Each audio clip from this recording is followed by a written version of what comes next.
عجبني الستاره، رحت فاتح الستاره كده، رحت عاملها كده، رحت ايه ورحت راشقها كده، حطيت الستاره كده، راحت هي ضحكت. بسم الله والصلاه والسلام على رسول الله. ازيكم عاملين ايه؟ النهارده باذن الله جايين بفيديو مهم جدا لكل الناس اللي شغاله في النقل الذكي او شغاله في مجال التوصيل عامه. موضوع مهم جدا، وهو اهم 3 اشياء لازم تخلي بالك منهم وتتجنبهم عشان خاطر ما تقعش في اي مشكله. ال3 حاجات دول مهمين جدا، واول حاجه فيهم ان انت تعرف تتعامل مع الناس. التعامل مع الناس ده خلي بالك خبره، مش اي حد يقدر يتعامل مع الناس ويحتوي الناس كلها. زي ما قلنا قبل كده، كل واحد في الدنيا وليه عقل. لازم انت تكون عقلك او يكون تفكيرك او يكون تعاملك مع الناس تحتوي الناس دي كلها. كل الناس دي تقدر تتعامل معاها، الحلو والوحش وده وده وده. وخاصة بقى في حتة تانية خالص، ان انت اساسا تعرف تتعامل مع الستات. الستات دول تعامل الستات ده حاجة تانية خالص. يعني الست دي بتركب معاك، ساعات في واحدة بتلاقيها مقلقة، واحدة بتلاقيها ايه عايشه في الدور شويه، واحده بتلاقيها كويسه، واحده بتلاقيها محترمه، واحده بتلاقيها مؤدبه جدا. لو عيالها عملوا اي حاجه تزعق لهم، تقول لهم خلي بالكم، حافظوا على العربيه، مش عارف ايه. تتعامل مع الستات دول تركيبه كبيره كده غريبه، لازم تعرف تتعامل معاها صح، لازم تحتويها، لازم تبقى انت بتفكر اعلى منها، او تقدر دماغك تقدر تظبط الدنيا كلها وما تقعش معاها في مشكله. عشان اغلب البلوكات اللي بناخدها اليومين دول من اوبر، او الناس بتاخدها من اوبر بسبب الستات. اي مشكله مع واحده ست كده تاخد بلوك على طول، فلازم تخلي بالك. يعني حصل معايا موقف امبارح لسه، يعني الموقف ده هو اللي خلاني عملت الفيديو ده. ركبت معايا واحده مش مصريه، اجنبيه متهيألي او صينيه، اللي هم شبه الصينيين دول. فركبت وكان لبسها، يعني انتوا عارفين برضك الاجانب لبسهم غير عندنا. وكان معاها 2 ركبوا ورا، وهي راحت راكبه قدام. وراحت ايه، كان معاها شنطه صغيره كده. راحت ايه، هي ركبت وانا عندي العربيه مانوال، فطبعا المانوال بتدي غيارات كده. اول ما ركبت راحت شافت العربيه مانوال، راحت حطت الشنطه جنبها كده. رحت انا الستاره دي ببقى حاططها ورا، رحت جاي قلت لها قلت اللي ورا هات لي الستاره كده. عجبني الستاره، رحت فاتح الستاره كده، رحت عاملها كده، رحت ايه ورحت راشقها كده، حطيت الستاره كده، راحت هي ضحكت.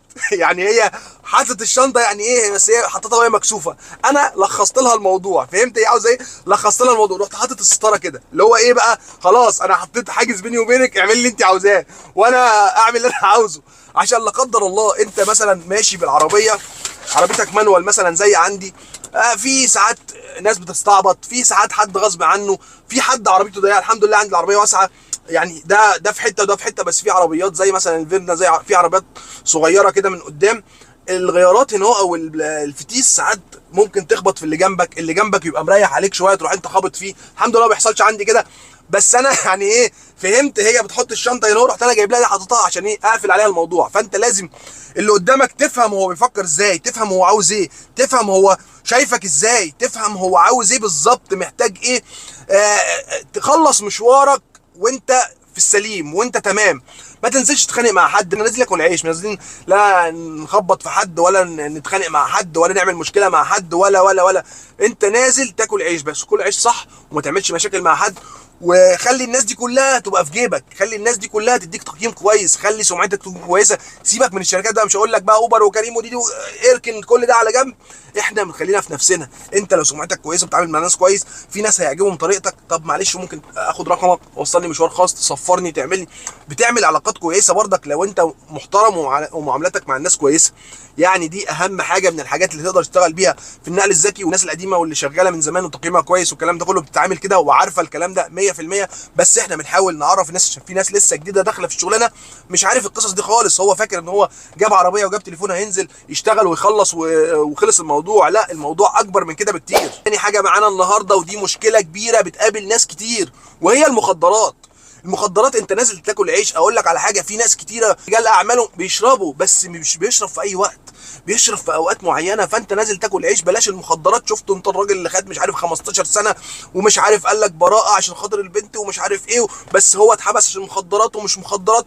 ليه تدخل نفسك في مخدرات وشرب وزفت وانت شغال وتودي نفسك في داهيه ببلاش؟ ده مصاريف وقله ادب وبهدله ودنيا على ايه؟ سيجاره يا عم، تغور في داهيه المخدرات. الله ينعل ابو المخدرات لابو اللي عملها، موضوع صعب.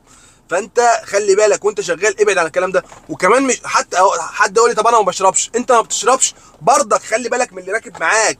اللي راكب معاك ده ممكن يكون معاه حاجه، ممكن يكون يوديك في داهيه، معاه شنطه فيها زفت. خلي بالك، خلي نظرتك للناس اللي يركب معاك ده، بص عليه، خاصه لو معاه شنط، معاه اي حاجه، حد عاوز يشرب سيجاره في عربيتك، لا يا باشا، انت لما تنزل من العربيه تعمل اللي انت عاوزه، لكن انت راكب معايا ما تعملش الكلام ده.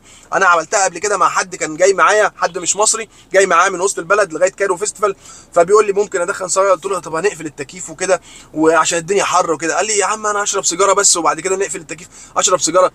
نزلت له الازاز وقفلت التكييف، ابص الاقيه مطلع سيجاره حشيش. في ايه يا جدعان انت بتتكلم في ايه؟ قلت له لا معلش، انا كنت جاي ايه، كنت جاي على كوبري اكتوبر انا بدات اهدي على كوبري اكتوبر عشان اركن. قلت له انا هركن هنا اهو، انت بتتكلم في ايه، انت هتقعد توديني في داهيه؟ قال لي ليه؟ طب ما انا بركب والناس بيعملوا لي اللي انا عاوزه، وانا جاي مصر اتفسح وبتعملوا لي اللي انا عاوزه، ده في ناس كمان بتشتري لي حشيش وبتشتري لي. يا عم انت بتتكلم في ايه؟ لا انا ماليش في الكلام ده، لا اي حاجه غلط لا انسى. عاوز تنزل هنا انزلك على كوبري اكتوبر لان هو ما عنديش مشكله، لكن ما تعمليش مشكله في العربيه. قال لي لا لا خلاص خلاص، لما انا فعلا بهدي وهنزله على كوبري اكتوبر قال لي لا لا خلاص. راح فاتح الازاز مفتوح، راح رامي السيجاره بتاعت الحشيش، كان لسه يا دوبك خد منها نفس، راح راميها. قلت له احنا كده تمام، لكن غير كده ماليش فيه الكلام ده. فلا تشرب ولا تخلي حد يشرب معاك، دي حاجات مهمه جدا، خلي بالك عشان ما توديش نفسك في داهيه. فببلاش يعني كلام فاضي هيوديك في داهيه وانت نازل تاكل عيش مش نازل تعمل مشاكل. ثالث حاجه واهم حاجه لازم تخلي بالك منها، موضوع المرور. حاول ما يكونش عندك مشكله في العربيه، ما يكونش فيه ستاير، ما يكونش فيه مثلا ازاز مكسور، ما يكونش فيه اي حاجه وانت شغال، عشان خاطر ما حدش يتلكك لك، ما حدش يعمل لك اي مشكله. وقلنا قبل كده بلاش مشاوير المطار. انا عن نفسي من ساعه ما سمعت عن حوارات المطار ومشاكل المطار دي بطلت اخش المطار خالص. ليه يا عم؟ أنا بلاش رحلات المطار خالص. انت بقى معاك مشوار خاص بقى، ظبط نفسك، المهم ان انت تبقى ماشي صح وما عندكش اي مشكله، وما تعملش مشاكل مع حد. حصل معاك اي حوار خلص حوارك بره كده وما تعملش مشاكل ولا القصص دي كلها. ولو مثلا في كمين طلع رخصتك، الرخص بتاعتك، بطاقتك، ما فيش اي مشكله. خليك ماشي بقلب جامد، ما عندكش حاجه غلط في العربيه، ما عندكش حاجه شايلها غلط في العربيه، حد يفتش يلاقي حاجه كده حاجه كده. فانت لازم تبقى شغال وما عندكش اي مشكله عشان خاطر ما يحصلكش اي مشكله. انت نازل تشتغل، نازل يشتغل ده لازم يخلي باله من حاجات كتيره جدا. انت مش نازل بقى تتفسح ولا نازل تقابل ده ولا نازل تقابل ده، انت نازل تشتغل. فالنازل يشتغل ده لازم يكون اموره تمام ودنيته تمام ورخصته تمام، عشان في ناس برضك غصب عنها بيبقى ماشي برخصه منتهيه، مش عارف رخصته ضاعت، مش عارف حصل له ايه. لا، طول ما انت نازل تشتغل يعني ايه، يبقى امورك تمام ورخصك تمام ودنيتك تمام وبطاقتك تمام والدنيا زي الفل، عشان خاطر يعني وانت شغال ما يحصلكش مشكله. انت نازل تشتغل مش نازل يحصل لك مشكله. خاصه برضك في ناس جديده مش فاهمه الكلام ده، مش عارفه اي حاجه، بتخش وخلاص ويقول لك مش عارف ايه العربيه مش عارف فيها ايه. يعني حد بيقول لي قبل كده، وحد داخل المطار وقفوه، العربيه الرخصه منتهيه ودنيته بايظه ومش عارف كان عليه قضيه ووقفوه والدنيا. يعني انت فيك البلاوي دي كلها، رايح تخش المطار كله كماين وكله دنيا وهتتمسك. ده انت كده يعني عاوز تتعالج، انت كده شارب حاجه.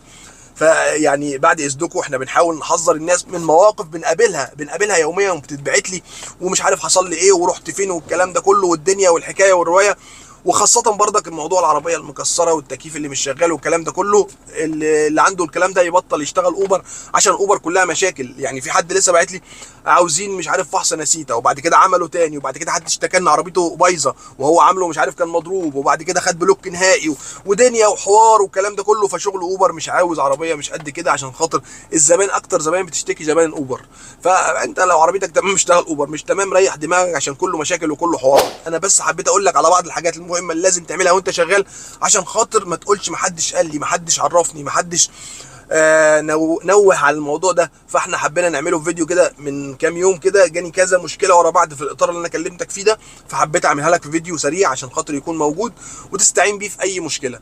بس اللهم بلغت اللهم فاشهد. اهم حاجه بقى لو عجبك الفيديو اشترك في القناه وفعل زر الجرس عشان يوصلك مننا كل جديد، وما تنساش الاشتراك في جروب التليجرام، هسيب لك اللينك تحت الفيديو، واي حد عنده اي مشكله يبعتها لنا. وقبل ما نقفل الفيديو بنعمل ايه؟ بنصلي على النبي عليه افضل الصلاه والسلام، وربنا ينصر اخواتنا في غزه، واشوفكم الفيديو الجاي ان شاء الله.